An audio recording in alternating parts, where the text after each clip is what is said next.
প্রিয় interim government, এই সরকার আমরা বিশ্বাস করি এই রাস্তার মধ্যে শিক্ষকদেরকে যেভাবে পিটানো হয়েছে এটা কোনো সভ্য রাষ্ট্রীয় চরিত্র হতে পারে না। এটা কোনো সভ্য রাষ্ট্রীয় চরিত্র হতে পারে না। অনীতি বিলম্বে এই হীন কাজের জন্য তাদেরকে ক্ষমা চাইতে হবে। আর যাদেরকে আপনারা গ্রেফতার করেছেন তাদেরকে সূর্য ডুবার আগে তাদেরকে ছেড়ে দিতে হবে।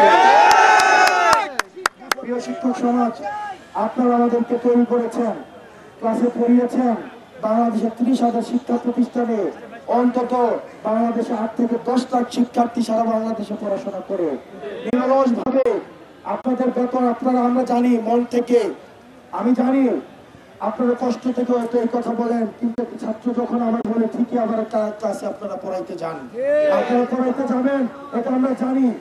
আপনাদের অভিমান থেকে হয়তো আপনারা এটা বলেন, এবং আমরা এই অভিমানের প্রতি আমাদের অনুরাগ রয়েছে, আমরা এই অভিমানের প্রতি সংবেদনশীল।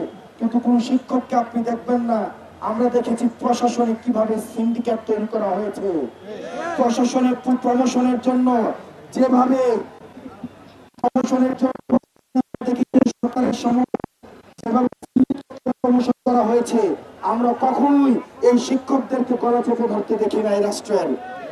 আমরা তাদের এই অ্যাক্টিভিটির প্রতি আমরা সম্মান জানাইয়া রাষ্ট্রের কাছে আমরা অনুরোধ করতে চাই, আপনারা দ্রুততম সময়ের মধ্যে বাড়ি ভাড়া 20% করতে অবশ্যই হবে।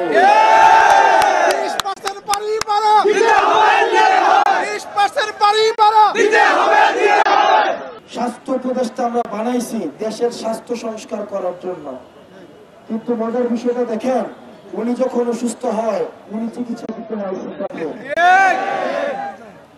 উনি চিকিৎসা, এর থেকে লজ্জার কি আছে?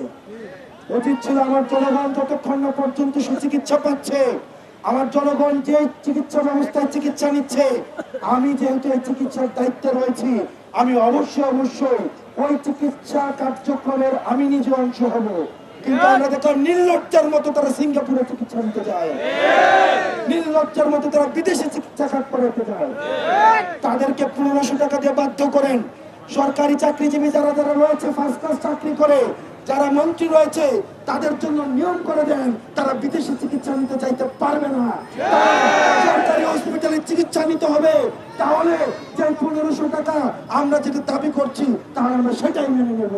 প্রিয় শিক্ষক সমাজ, যতক্ষণ পর্যন্ত না এই আপনাদের দাবিকৃত চিকিৎসা ভাতা এবং বাড়ি ভাতা আপনাদের যতক্ষণ না পর্যন্ত এই মুনাফিক অন্তর্বর্তী সরকার মেনে না নেবে, ততক্ষণ পর্যন্ত আমরা রাজপথ ছাড়বেন না।